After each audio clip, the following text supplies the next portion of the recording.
ঢাকার ধামরাইয়ে intercity model school and কলেজে হিমহিম শীত বাতাসে উষ্ণতার সাথে ছড়িয়ে পড়ে পিঠাপুলির মনোমুগ্ধকর সুবাস।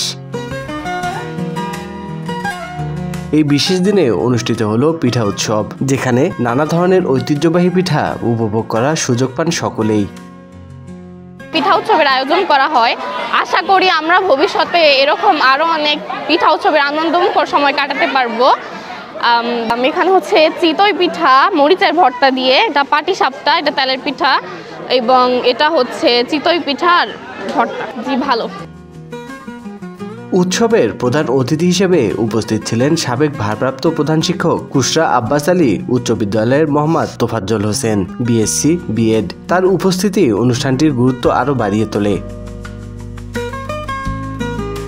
এছাড়াও আরও উপস্থিত ছিলেন ইন্টারসিটি মডেল স্কুল অ্যান্ড কলেজের প্রতিষ্ঠাতা পরিচালক এবং আর্মি ইনস্টিটিউট অব বিজনেস অ্যাডমিনিস্ট্রেশনের কর্মকর্তা মোহাম্মদ সেলিম হোসেন। তাদের আন্তরিক উপস্থিতি ও সহযোগিতায় পিঠা উৎসবটি সফলভাবে আয়োজন করা সম্ভব হয়েছে।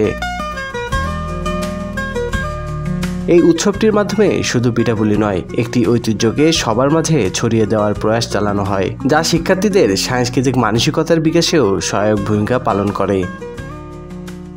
পিঠা অনুষ্ঠানটা একটা আসলে ছাত্রছাত্রী এবং অভিভাবকবৃন্দ এদের উৎসাহের জন্য, এবং এটা বাংলার একটা ঐতিহ্য। এটা যদি আমরা রেগুলার করে থাকি, আমার মনে হয় এটা পড়ালেখার পাশাপাশি মানসিক বিকাশেও অনেক ভূমিকা রাখে। Intercity model school and college প্রতিবারই বিভিন্ন অনুষ্ঠানের আয়োজন করে, খেলাধুলা থেকে শুরু করে প্রত্যেকটি সাংস্কৃতিক অনুষ্ঠানে আমাদের আয়োজন হয়, এবং এর পাশাপাশি আমাদের পিঠা উৎসবটা হয়। পিঠা উৎসব হচ্ছে বাঙালির একটা ঐতিহ্যের একটা সংস্কৃতির একটা অংশ। আজকে পিঠা উৎসব অনুষ্ঠিত হচ্ছে, তো মনোরম পরিবেশ, ছোট ছেলে মেয়েদের জন্য একটা আনন্দের দিন। ইন্টারসিটি সবসময় সংস্কৃতির চর্চায় সবসময় এগিয়ে থাকে, আর তার সাথে আমরাও আমাদের ওয়ালটন প্লাজা কাউলিপাড়া থাকতে পেরে আমি নিজেদের অনেক ধন্য মনে করছি। স্বাধীনতা টিভি বাংলা নিউজ ডেস্ক।